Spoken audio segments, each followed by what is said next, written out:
Halo semua, perkenalkan kami dari tim pengembang ide startup bernama Barterhub. Sebelum kita bahas aplikasinya, coba deh lihat sekeliling kamar kita terlebih dahulu. Apakah kamu juga punya barang-barang yang sebenarnya masih bagus tapi udah nggak pernah kamu pakai lagi? Mungkin ada ya, kamu beli jaket lagi diskon tapi ternyata jaket itu kekecilan. Atau buku pelajaran semester lalu yang kamu pikir mungkin bakal dibaca ulang, padahal mah nggak pernah disentuh lagi. Atau mungkin ada earphone cadangan, atau skincare yang nggak cocok, atau boneka hadiah dari mantan, bahkan keyboard lama yang udah diganti tapi masih bisa dipakai. Nah, barang-barang itu akhirnya kan menumpuk. Dan kita semua tahu kenapa? Karena kalau dijual harganya pasti jatuh banget kan. Nah, kalau upload ke marketplace itu bawaannya mager banget, ngurus bersih-bersih, nego sama pembeli, sampai kirim barang. Akhirnya kan disimpan saja, dibiarkan saja begitu.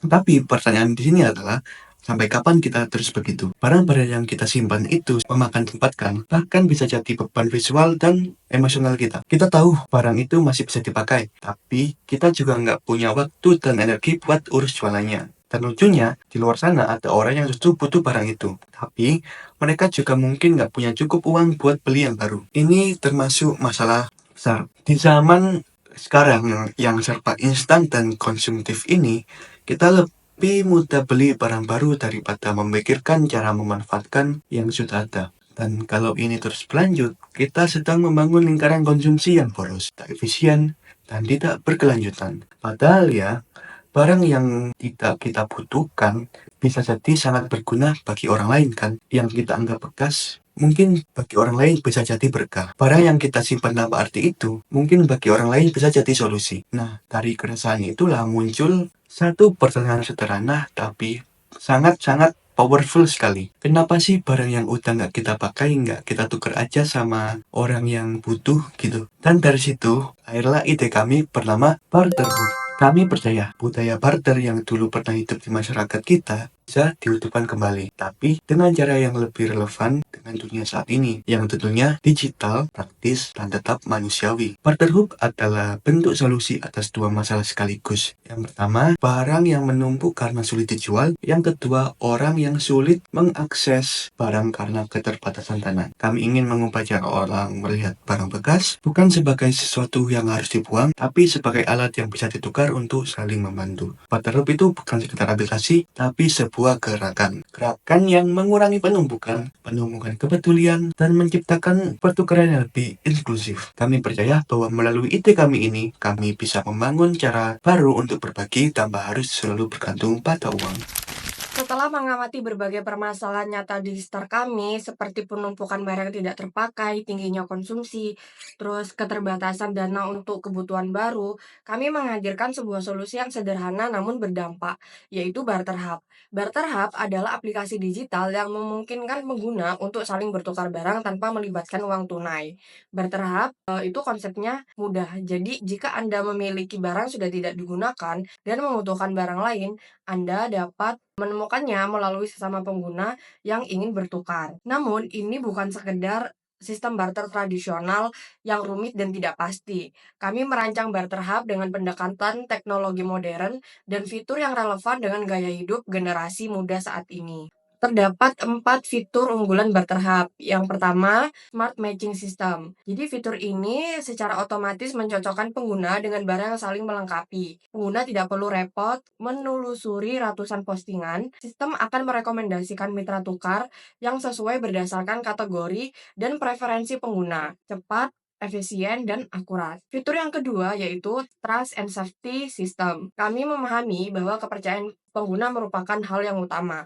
Oleh karena itu, Barter Hub menyediakan sistem rating pengguna, penilaian reputasi, serta peran admin sebagai mediator jika diperlukan. Setiap proses pertukaran diawasi dengan sistem yang transparan agar pengguna merasa aman dan nyaman.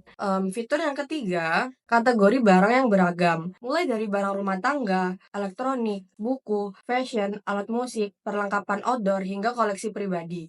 Barter Hub memberikan ruang bagi semua jenis barang yang masih layak guna dan bernilai tukar. Fitur yang keempat, komunitas dan cerita barter. Lebih dari sekedar aplikasi, Barter Hub ingin menjadi ruang komunitas tempat di mana pengguna tidak hanya bertukar barang, tetapi juga berbagi cerita tentang kenangan, alasan melepas barang, dan makna di balik setiap pertukaran. Karena kami percaya, pertukaran sejati bukan hanya tentang benda, tetapi juga tentang koneksi dan pengalaman antar manusia. Nah, untuk roadmap jangka panjang Barter Hub itu ada 4. Yang pertama, event barter lokal. Jadi kami berencana untuk menyelenggarakan acara tukar-menukar barang secara langsung di kampus, komunitas, atau ruang publik agar pengguna bisa saling berinteraksi secara lebih personal dan menyenangkan. Yang kedua, fitur donasi barang. Bagi pengguna yang ingin berbagi tanpa imbalan, kami menyediakan fitur donasi ke lembaga sosial, komunitas mahasiswa, atau individu yang telah terverifikasi. Yang ketiga,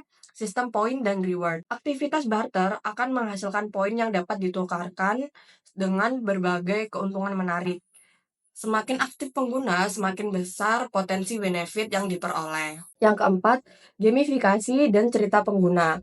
Kami akan menghadirkan elemen gamifikasi seperti level pengguna, tantangan mingguan, hingga penghargaan khusus bagi cerita pertukaran terbaik. Lah, terus mengapa Barter Hub? Jadi, yang pertama itu hemat biaya. Dapatkan barang yang Anda butuhkan tanpa harus mengeluarkan uang. Yang kedua, ramah lingkungan. Kurangi limbah dan konsumsi berlebih untuk menjaga bumi yang lebih sehat.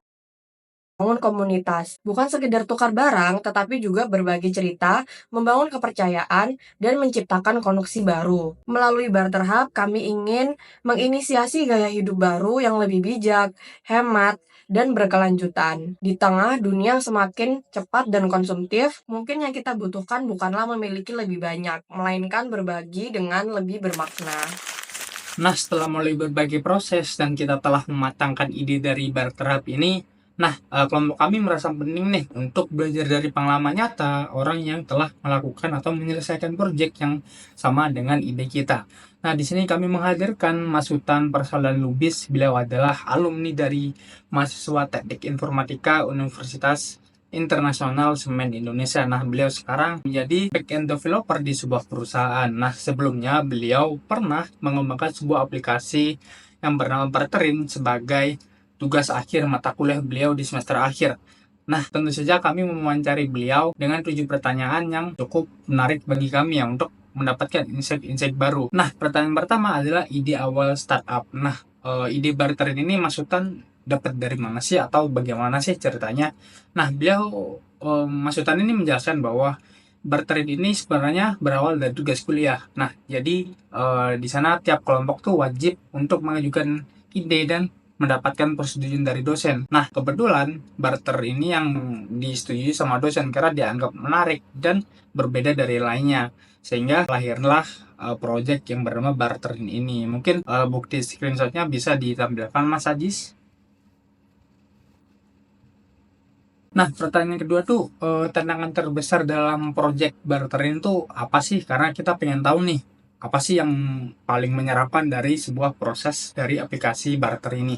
Nah, Mas Sultan tuh bilang tantangan utama yang beliau hadapi adalah bukan soal ide atau bukan soal lain-lain lah, tapi melainkan dalam soal aspek teknis karena beliau dan kelompoknya itu masih belajar coding lah, sehingga membangun aplikasinya tuh dari awal banget jadi proses yang cukup berat.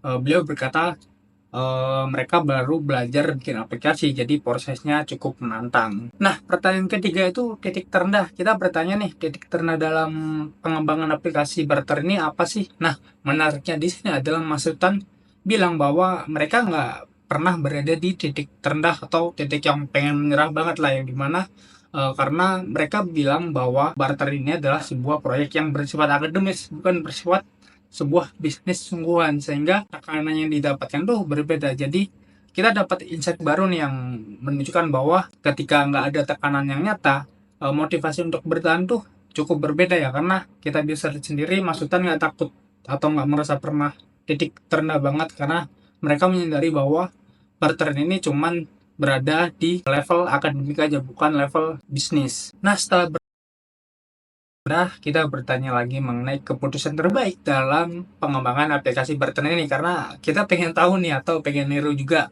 keputusan apa sih yang terbaik dalam pengembangan aplikasi barter. Nah, di sini menurut Mas Sultan, beliau berkata bahwa keputusan terbaik beliau adalah untuk mempertahankan konsep barter, karena itu adalah konsep yang cukup menarik daripada sebuah platform jual beli secara umum atau marketplace secara umum ya, karena ya barter ini cukup unik lah menurut beliau. Dan selanjutnya yang keputusan terbaik juga adalah tetap mengembangkan aplikasi ini secara mandiri atau secara kelompok tadi dari awal, karena memilih untuk tetap membangun aplikasinya sendiri tuh juga menjadi pengalaman yang menarik untuk Masutan dan kelompoknya untuk belajar banyak hal dari sebuah entah struggle atau dapat insight baru dalam pengembangan sebuah aplikasi. Nah, pertanyaan selanjutnya adalah penyebab gagal. Loh, kok langsung pertanyaan penyebab gagal? Ya, karena kita dari awal udah tahu bahwa aplikasi ini tidak dilanjutkan karena suatu alasan yang ini kita tanyakan, yaitu kenapa sih aplikasi ini nggak lanjut? Nah, menurut Mas Sultan, ini kegagalan utama dalam proyek ini adalah mereka nggak dijalankan sebagai proyek bisnis yang serius atau proyek bisnis sungguhan, sehingga gak ada kelanjutan yang jelas, gak ada rencana jangka panjang yang jelas, gak ada model bisnis yang jelas, gak ada diuji langsung ke pasar, dan ya intinya mereka ini ingin menjelaskan sebuah tugas saja atau gak ada keseriusan dalam pengembangan lebih lanjut, yang intinya tugas masukan selesai, aplikasinya juga ikut selesai, sehingga ya itu adalah sebuah kegagalan yang mereka dapatkan. Beliau berkata, mungkin bisa ditampilkan chatnya ya Mas Ajis, akhirnya nggak lanjut karena ini cuma tugas dan nggak ada validasi ke pengguna, jelas masukannya. Nah, selanjutnya untuk potensi sukses, kita bertanya juga nih, potensi ini ada nggak sih di sebuah proyek aplikasi barter? Nah, jika dikembangkan secara profesional, Mas Sultan sangat yakin bahwa ide barter ini bisa maju atau bisa sukses ya, karena barter itu sebuah konsep yang jarang disentuh di era digital, semua serba beli. Nah, barter ini belum ada sama sekali atau belum populer diterapkan di Indonesia ya, karena jadi Mas Sultan cukup percaya bahwa barter ini bisa atau punya potensi yang besar di tengah gempuran belanja secara online ya. Nah, pertanyaan ke-7 ternyata pertanyaan ke-8 ya. Nah, peran tim, teknologi, dan modal. Nah, ini Mas Sultan bilang bahwa ini 3 hal ini sangat penting karena dari pengalaman beliau, karena tim mereka itu baru belajar, jadi progresnya itu cukup lambat ya, karena mereka bukan seorang profesional. Dan kedua adalah hambatan yang paling besar adalah dalam keterbatasan modal, karena semua dikerjakan secara mandiri ya teman-teman. Nah, beliau berkata kalau ada tim yang solid, modal yang cukup, hasilnya mungkin atau bakal lebih matang dari sebelumnya. Dan pertanyaan terakhir, pertanyaan ke-8 adalah, pelajaran terbesar ini adalah hal yang wajib kita tanyakan banget saat wawancara pada narasumber ya. Nah, pelajaran terbesar itu apa sih dari Mas Sultan ini dalam proyek aplikasi barter? Nah, menurut beliau, pelajaran terpenting dari proyek ini adalah jangan remehkan proses teknis, karena dari sebelumnya saya bilang bahwa mereka ini membangun dari awal, jadi mereka cukup struggle di bagian proses teknis. Jadi jangan remehkan proses teknis, karena sebagus apapun ide kita, sewow apapun ide kita, sedahsyat apapun ide kita, jika tidak dieksekusi dengan baik dengan proses teknisnya, itu bakal seperti mimpi di atas kertas, ujar beliau. Dan satu lagi, menurut beliau, jangan lupa validasi pengguna, karena kita bikin aplikasi itu bukan untuk diri kita sendiri tapi untuk orang lain. Jadi wajib banget untuk validasi ke calon pengguna. Jadi ada 2 hal yang bisa kita pelajari, adalah jangan remehkan proses teknis, karena ide yang besar nggak akan kelihatan besar jika teknisnya dieksekusi dengan tidak matang. Kedua, jangan lupa validasi ke pengguna, karena jika aplikasinya udah matang tapi ternyata nggak ada yang butuh, juga buat apa. Nah, dari wawancara ini sekian dari 8 pertanyaan itu, itulah jawaban Mas Sultan. Mungkin bisa dilampirkan untuk bukti screenshotnya ya, karena kita cuman bisa mewawancarai melalui chat saja. Jadi mungkin dari screenshotnya aja kita tampilkan di sini ya. Oke, jadi gini, kalau kita ngomongin barter hub, kita tuh pasti punya semangat banget dari awal karena idenya tuh terasa make sense banget gitu. Tukar menukar barang, bantu orang buat ngurangin konsumsi lebih, dan tentu ada nilai sosialnya juga gitu. Tapi ya kayak startup pada umumnya, nggak semua hal tuh jalan dengan mulus gitu. Di awal kita optimis, tapi pas riset lebih dalam kita nemu satu tantangan besar, gimana sih cara bikin orang lain tuh percaya sama aplikasi kita. Karena barang bekas itu lumayan tricky dan satu orang bilang masih bagus, tapi buat orang lain mungkin barang itu tuh udah usang gitu. Jadi kayak terus terang, dari sisi risiko gagal kita sadar ada beberapa faktor. Satu, trust antar user. Itu susah dibangun kalau nggak ada sistem verifikasi atau review yang solid. Dua, kebiasaan orang. Di Indonesia, orang cenderung buang barang atau kasih ke saudara daripada barter. Jadi kita harus kerja keras buat edukasi market yang nanti bakal jadi target kita gitu. Dan yang terakhir itu monetisasi. Ini penting karena kita harus mikir dari mana sih kita bisa dapet cuannya. Apakah dari iklan, atau dari premium user, atau fitur-fitur tambahan lainnya. Tapi jangan salah, potensi suksesnya juga gede. Karena makin banyak orang juga sekarang yang peduli akan lingkungan seperti itu. Karena orang zaman sekarang tuh sudah mulai peduli lingkungan, sampah sudah mulai dibuang pada tempatnya, seperti itu. Karena circular economy ini makin ramai dibahas di halayak umum gitu. Dan pas kita tes konsep ini ke beberapa teman kita di kelas, karena banyak juga yang bilang kayak, seru sih kalau ada app kayak gini, aku mau coba gitu. Dan itu membuat kita tuh lebih semangat untuk mengembangkan ide ini yang tadinya kita biasa aja gitu. Jadi intinya barter hub itu bisa sukses kalau kita bisa ngebangun habit baru di masyarakat sambil bikin sistem yang trustable dan user friendly tentunya. Kalau gagal ya bukan karena idenya jelek, tapi mungkin eksekusinya aja nih yang kurang mateng atau marketnya aja yang belum siap. Jadi itu yang bisa jadi tantangan kita buat bikin market baru kayak gitu dan ngeyakinin orang-orang terhadap ide yang kita buat sekarang ini. Tapi yang namanya juga inovasi, kadang sukses kadang gagal. Tapi kita belajar dan itu udah buat jadi keberhasilan mandiri. Dan menurut saya barter hub ini layak buat dikembangin pelan-pelan, bisa, saya yakin dan kami yakin, asalkan kita konsisten untuk menjalaninya. Sekian, terima kasih.